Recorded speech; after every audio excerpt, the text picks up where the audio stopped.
The NUM has called on all senior members of the alliance and unions to declare their business interests in an effort to eliminate corruption in the country. And FAO says Coca-Cola subcore workers countrywide have down tools over a number of work-related issues. Ambosesewa Khateb with the latest news update.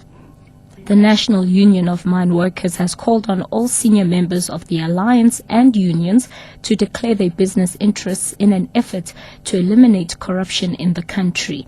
This comes after the NUM's 4-day National Executive Committee in Benoni, east of Johannesburg. The union says it has previously but unsuccessfully called for politicians not to engage in business and vice versa. A mechanism is therefore needed to ensure that politically connected individuals do not manage to siphon money from state coffers. NUM Secretary General Frans Baleni. There's a surcharge in this where people are both politicians and business. If you take the stadia for 2012, honestly speaking, we could have built all that infrastructure with much less.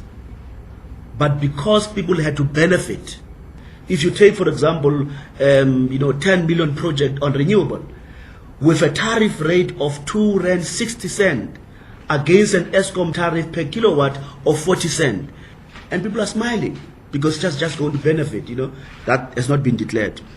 South Africa has made available 800 million rand for renewable energy projects and is seeking private partners to manage the fund.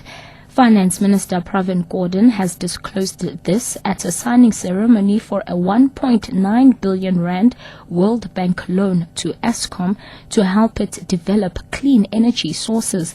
Minister Gordhan and Public Enterprises Minister Malusi Gigaba signed the agreement with Eskom's CEO Brian Dames and the World Bank's Ruth Kajia.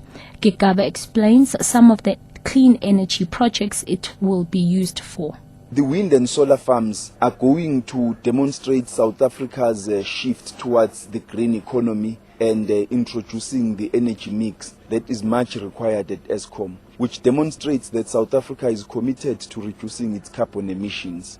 The wind farm is going to commence with its construction next year, and hopefully we will complete it during the course of next year or latest in 2013. And in 2 or 3 years' time, we will commence with the solar farm in the Northern Cape.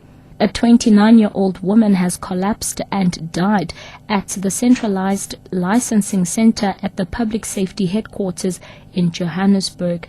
Johannesburg Metro Police say the center has been closed for the rest of the day. And lastly, the Food and Allied Workers Union, FAO, says Coca-Cola subcore workers countrywide have down tools over a number of work-related issues, including the closing of the wage gap between different plants. In Port Elizabeth, about 400 workers at the company's bottling plant and distribution center are protesting outside the buildings. The company, which was not immediately available for comment, has several plants in the country, including Kimberley, Bloemfontein and Nelspruit. Catch the latest news anytime here on Newsbreak Option 1.